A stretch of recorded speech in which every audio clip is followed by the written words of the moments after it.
I'm Evan, a blind man who was crossing the road years ago and was hit by a truck. And after crawling myself off of the pavement, the day really just got crazier from there. I've always been pretty resistant to tell this entire story because I didn't want to make the biggest deal out of it because I was very lucky in how it turned out for me. However, in the end, the real big lesson, even though I try to tell the story of how funny that day turned out to be in many different ways and how crazy and prolonged the whole hospital stay was, in the end, it was really how staying in shape and weightlifting was able to save my life, or at least keep me from being terribly maimed. So there's your moral of the story, and the reason I'm even talking about this right now. I actually got in trouble from some family members by not telling them what happened immediately and just waiting until I could tell them in person. But let's go ahead and start from the beginning. So I am legally blind. I walk with a cane, and I had just gotten off the bus in Creve Coeur, Illinois, in order to then cross the road and do about a mile or so of walking on some sidewalks in order to then get to my workplace. So this was a very normal, everyday thing for me. There was actually an audible crosswalk magically just there in that town after I'd been working there for a couple of years. And I think eventually somebody realized, oh, there's a blind guy who's been going here all the time, trying to listen to the traffic, make sure he's crossing properly at this intersection. We're gonna give him an audible intersection button to be able to push and know when it tells him to go. So this one morning I go, and I'm tapping my way through, and after the button told me and I would have plenty of time, so the people, I was crossing on the right side, and the people who had to wait to turn left were supposed to be waiting for me. They just had a general green light, not a green arrow. It wasn't just their time. The signal told me it was my time to go, pedestrians first, all that fun stuff. And I'd been clipped at different areas there, people forgetting how the rules of the road work and thinking cars win over pedestrians. I'd almost been hit multiple times. I've been, again, clipped by cars trying to take the right turn lane right there in the intersection and not caring about that I was crossing, stuff like that. Almost had my cane broken. But this time, I thought, another close call, because there was a small car, could hear it was shorter than me, that zoomed straight in front of me. And I was like, wow, they were getting their timing wrong and accelerated to make sure they didn't hit me. And then all of a sudden, I hear a rumbling. And it felt like it was a big rumble of an engine, like right inside my left ear. And when I've been in some different emergency situations a few different times in my life, I'm able to dilate time. You find this in like really elite athletes who are like, oh, the game slows down for me. Ted Williams is a really big example, and other people in emergency situations where just the adrenaline kicks in and all of a sudden you're able to just metabolize what's going on way faster. I literally had the time of hearing an engine that felt like it was in my ear, and I was in my head able to give like a big sigh, just and think, here we go. The next thing I know, I am flying in the air. I think that being hit caused me to go unconscious part of the time, because when I landed, I think I was knocked out, and then me flipping in the air, I went probably about 12 yards or so, and I was a good 7 foot in the air. This is based off the sensations that I had, how far I fell, and then what people who saw, which was quite a few people, reported. So, and where I landed. So I, flew a good 12 yards, arced up in the air. I definitely did some flipping, and I landed on my left side. And I remember waking up with like the cliche groan of, man, that hurt. And I must have been knocked out, because I didn't really tense up, which I think helped in the end. But I don't know for sure, because everything was a dizzying whirlwind anyway, and I do significantly remember the impact. I, for some reason, immediately thought, I need to make sure everybody knows that I was hit by something, so I need to not rush up and like pop up and roll over and do a burpee. I need to make sure that I'm like slowly making my way up so people are aware of what happened, which in retrospect was really silly, because everyone saw the guy go flying after he was hit by a truck that then slammed on his brakes, and the guy was already on the phone with the hospital, the ambulance. So I go flying. Do you need room? And then I'm crawling my way up, and as I'm about to get myself up on my feet, the guy who hit me is coming over screaming and on the phone. He's like, oh my gosh, are you okay? Like, I'm on the phone with 911. What else do you want me to do? And I just put up my hand. I said, you've done enough. Okay, yes, that's it. Just call the cops. And he's like, okay, and runs off. All of a sudden, as I get on my feet, I hear this panicked voice coming closer and closer across the intersection. Of course, all traffic gets stopped. Everybody was, chill and everything. But this guy had seen what happened, got out of his car, and was sprinting across the intersection, just screaming his head off.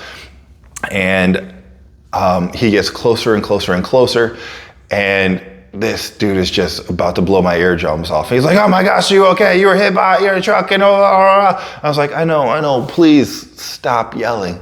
He goes, okay, well, can I help you with anything? And I was just I go through my mental checklist, and I'm like, I pat the top of my head, and I was like, could you grab my sunglasses? I seem to have lost those. He's like, yeah, and he sprints off in the intersection, comes back, here's your sunglasses. And I was like, okay, thanks. Pat my pockets, still got my wallet, my phone's gone. My phone? Yeah, sprints off, comes back. I'm like, I'm missing my cane. I have a white cane because I'm blind. He's like, yeah, I'll come back. He comes back, here's your cane. I was like, okay, thank you. And I'm standing there. And I was like, thank you very much. He goes, what about your shoe? And I was then at that moment able to realize, oh, that's why I feel like I'm standing wonky. I was missing my left shoe that got blown off during all of this as well. I was lucky to have kept my backpack on the entire time. So he runs off and he goes and gets my shoe. And I'm like, thank you. And I put it on the ground. At that moment, the guy who hit me comes, and he had gotten off the phone. He's like, hey man, I'm really sorry, blah, blah, blah. Like, can I do? And I was like, I had placed my shoe exactly where I knew where it was, because I wouldn't be able to see it, standing back up, and I go to point my toe and put my foot into my shoe, and he tries to grab my shoe and like put it on my foot, like Prince Charming or something. And I was like, stop. You've done enough. Let me put my shoe on. He was like, oh, okay.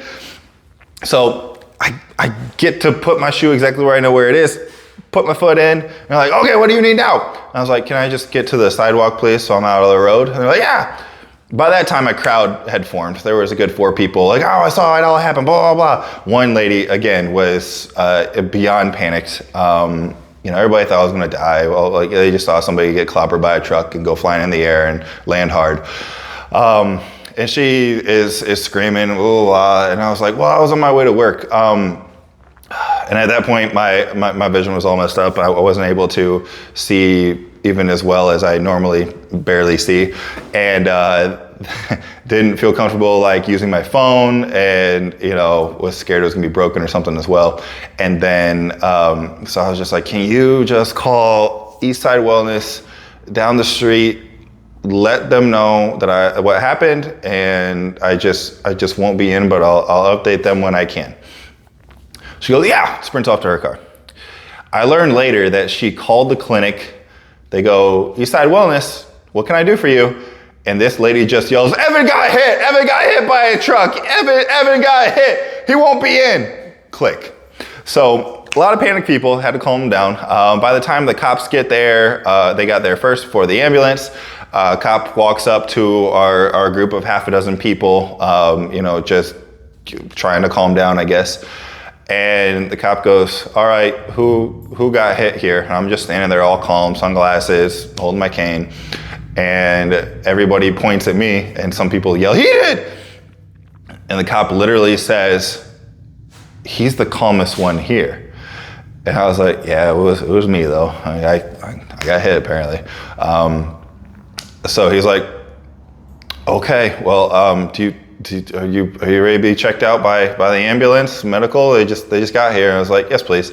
And as I'm going toward the ambulance, the guy who hit me is still freaking out. And he's just like, hey man, I'm sorry. Can I get your number? And I was like, this is a weird time to ask for my number. And I wasn't metabolizing why. And I was like, no man, I'm good. And I just, staggered my way into the ambulance with some help, using my cane and everything, and try not to hit my head on the way in, and just never see this guy again. So they closed the door of the ambulance, and I was like, I don't know why that guy was like asking for my number. And the EMT immediately goes, probably want to like buy you a beer or something after all this. It probably feels really bad. And I was like, oh, that's a good point. Yeah. So they're doing a whole checkup on me. They're like, how is your heart rate this low? I was like, I don't know. Adrenaline's a heck of a drug. Like your blood pressure's fine. Like it's crazy that you got hit that bad and everything. And they go, man, if you, like nothing seems broken, nothing's hurting. I was like, my neck's a little stiff. And I like fell on my left side pretty hard. So I feel like maybe like I might get a little bruising or something. I don't know. They're like, man, I'm gonna tell you this right now. If you weren't built the way you are built, you would have been way worse off. We see this kind of stuff and it does not go this well. I was like, well, that's good. They're like, so your neck, we could take you to go get scanning. And I didn't know how the insurance stuff worked and everything like that. All I've ever heard is like ambulances are expensive, hospital stays are expensive. I was beyond broke at that time. I was already missing some work that day. I was like, man, I can't afford to do this junk. I was like, so how does it work though? They're like, what do you mean? I was like, how much will this cost me? They're like, what? I was like, yeah, I can't afford like a hospital bill or anything right now. Like, I gotta limp out of here. And they're like, you don't have to pay for anything. You got hit. His insurance will pay for you. I was like, are you sure? Like, yes. So they put a horse collar on me because my neck was the weirdest feeling thing at that point when the adrenaline started coming down, and they take me off. So they're asking all kinds of questions, mostly about blindness and how I'm able to be built bigger and all these different things.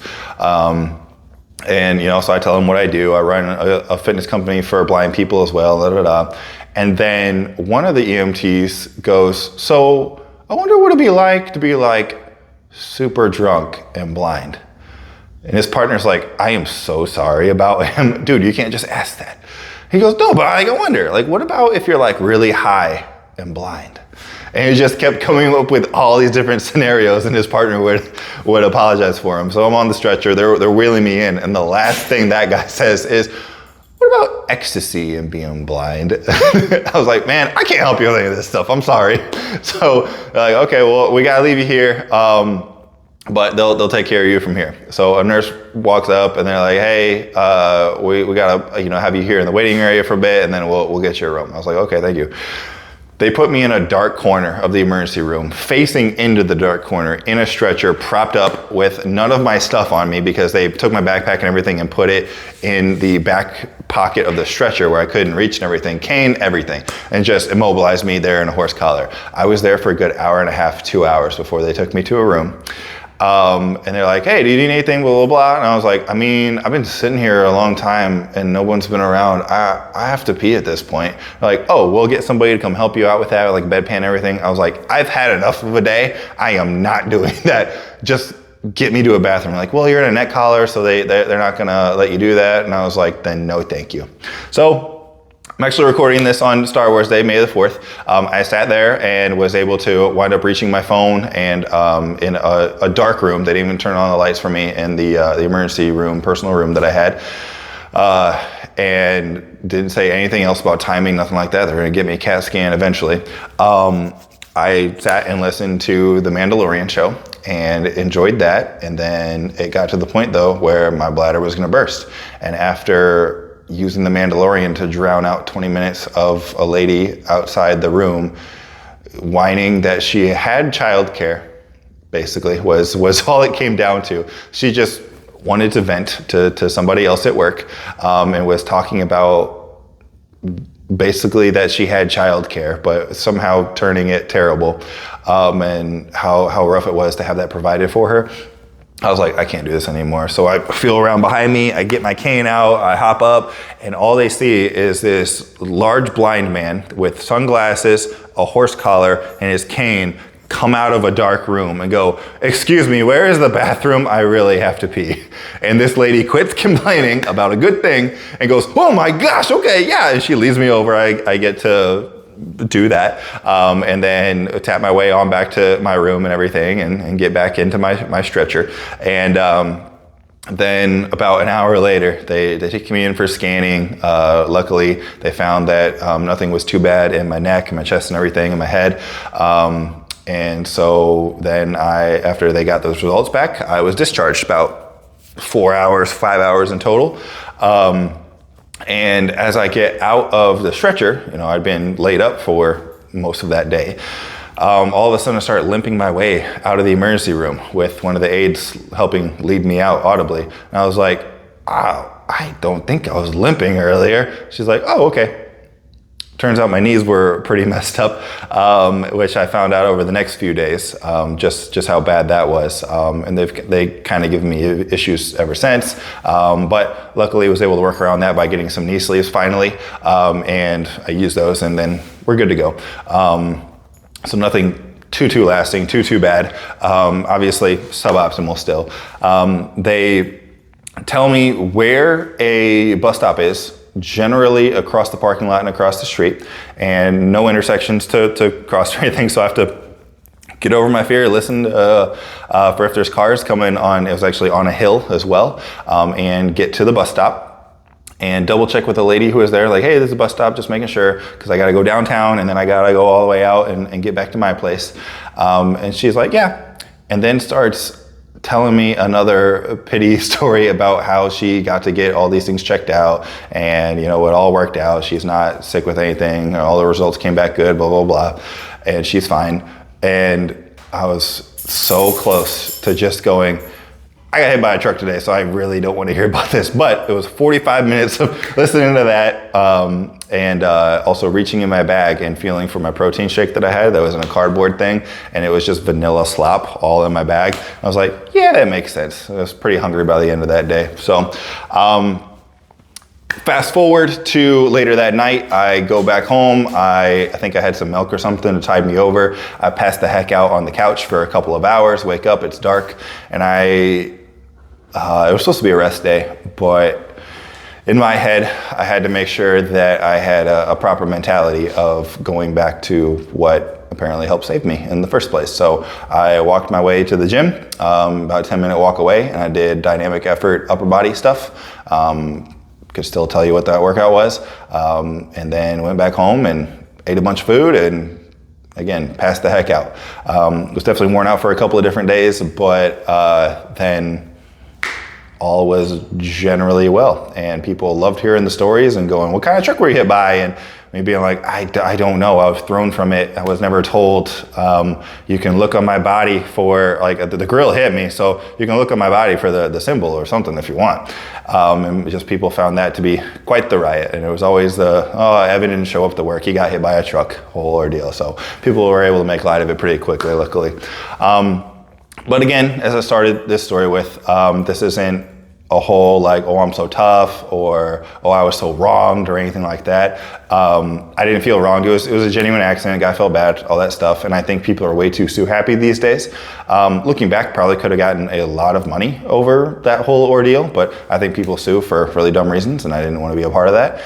And but nowadays, it has really just helped to hammer home just how important resistance training, strength training, general fitness is to make your body durable for these crazy things that you couldn't look out for. You don't just need to work out to be able to look good. You don't need to work out to be able to dominate in a competition.